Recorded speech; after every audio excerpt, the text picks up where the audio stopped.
സി5 app download ചെയ്യൂ. കാണൂ മുഴുവൻ എപ്പിസോഡുകളും സൗജന്യമായി.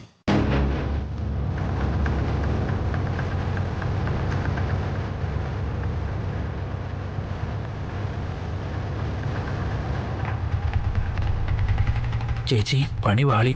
ശാലിനി ഒന്നും പറയാൻ നിൽക്കണ്ട. എന്ന് കരുതി പറയേണ്ടത് പറയാതിരിക്കാൻ പറ്റുമോ?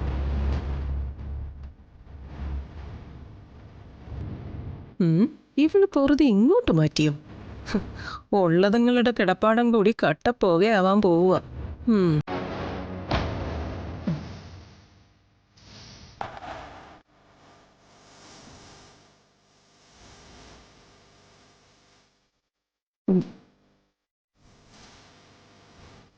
ശാരദ,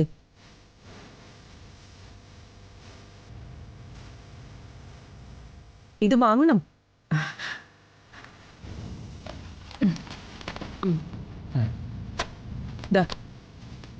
ഇത് മുദ്രപത്രവാ. കാര്യങ്ങളെല്ലാം ഇതിൽ എഴുതിയിട്ടുണ്ട്. 1-2 ഒപ്പിട്ടാ മതി. ഞങ്ങള് പിന്നെ വന്ന് വാങ്ങിച്ചോളാം. എന്നാ ഞങ്ങൾ ഇറങ്ങട്ടെ.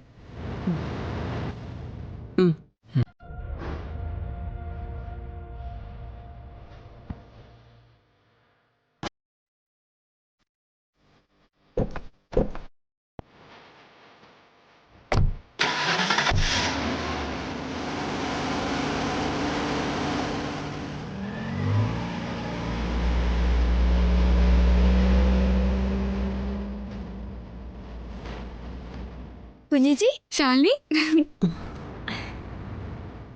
എന്താ മോളെ ബാഗൊക്കെ ആയിട്ട്?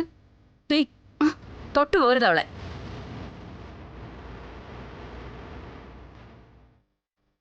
ഇനിയെങ്കിലും നീ സത്യം പറയും, എന്നിട്ടാവും വിശേഷം പറച്ചിലൊക്കെ.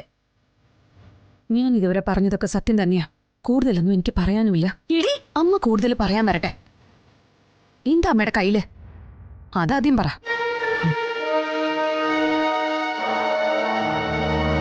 ഞാൻ അറിയാതെ എന്താ രാജേശ്വരിയും ബാലചന്ദ്രനുമായിട്ടുള്ള ഇടപാട്? അതാദ്യം പറ. അത് കഴിഞ്ഞു മതി എന്നോടുള്ള വിചാരണ.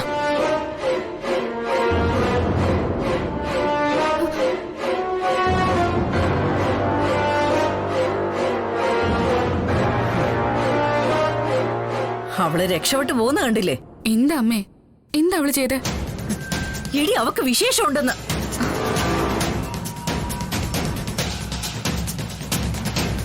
പക്ഷേ അവൾ അവളുടെ ഭർത്താവുമായിട്ട് ഒന്നിച്ചിട്ടില്ല താനും. അമ്മേ, ഇതിനേക്കാൾ വലിയ നിലവിളി എന്റെ തൊണ്ടയിൽ കുടുങ്ങി കിടക്കുന്നുണ്ട്. പക്ഷേ അകം വേവുന്നത് പുറം അറിയണ്ട. അവളോട് ഇനി ചോദ്യം പറച്ചിലൊന്നുമില്ല. മറുപടി പറയേണ്ടത് അവനാ. അവൻ വരൂ ഈ മുറ്റത്ത്. നിക്കവിടെ.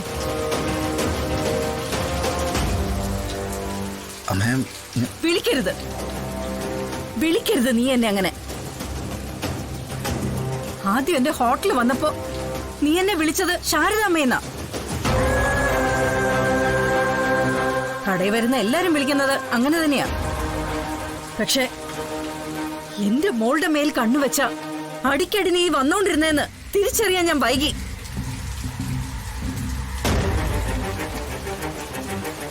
അതിന്റെ പേരിൽ നീ കാണിച്ച ഭ്രാന്തുകൾക്ക് ബലിയാടായത് ഒന്നല്ല, എന്റെ 2 മക്കളാ.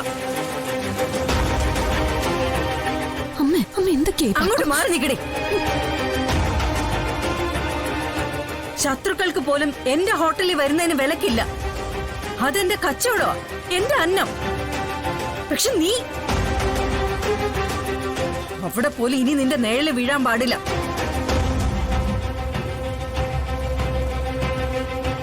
ഈ ഗേറ്റിനിപ്പുറത്തേക്ക് കുത്തരുത് നിന്റെ കാലം.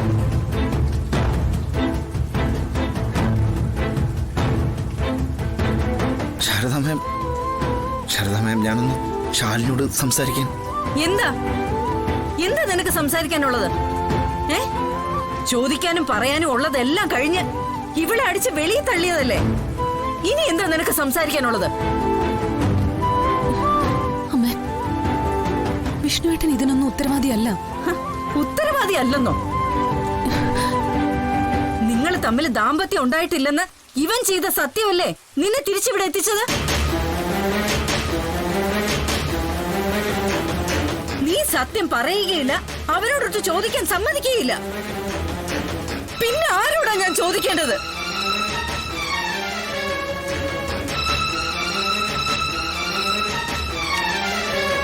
നീ ഗർഭിണിയാണെന്നും തെറ്റ് ചെയ്തിട്ടില്ലെന്നും പറയുന്നു.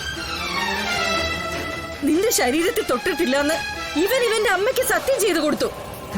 രണ്ടും സത്യമാണെങ്കിൽ പിന്നെ ഈ ദിവ്യ ഗർഭത്തിന് പിന്നിൽ പ്രവർത്തിച്ച അദൃശ്യ ശക്തി ഏതാണെന്നൊന്ന് അറിഞ്ഞാൽ കൊള്ളാം.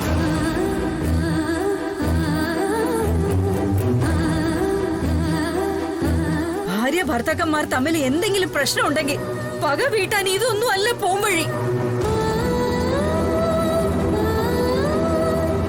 അതെ, നിങ്ങളിൽ ആരോടെ ഈ മത്സരിക്കുന്നേ? ആരോടുള്ള വാശിക്ക് ഇതൊക്കെ ചെയ്തു കൂട്ടുന്നേ?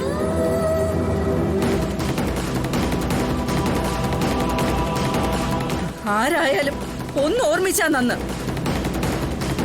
ഇടയിലുള്ള ഒരുപാട് ഹൃദയങ്ങളെ കൂടിയ നിങ്ങൾ തീർത്ത് കളയുന്നത്.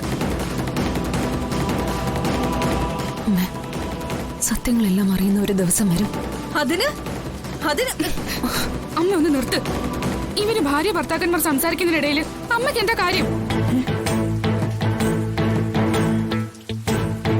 പ്രശ്നങ്ങൾ എന്തെങ്കിലും ഉണ്ടെങ്കിൽ പറഞ്ഞു തീർക്കേണ്ടത് ഇവര് തന്നെയാ.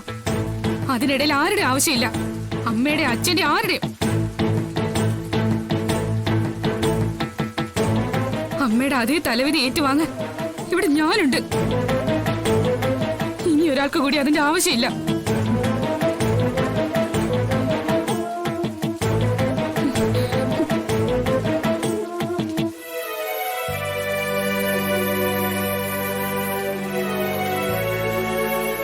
മോനെ, ഞാൻ എന്റെ സങ്കടം കൊണ്ട് പറഞ്ഞു പോയത്. മോനൊന്നും വിചാരിക്കണ്ട. ഡൗൺലോഡ് ചെയ്യൂ C5 ആപ്പ്. കാണൂ എല്ലാ എപ്പിസോഡുകളും സൗജന്യമായി.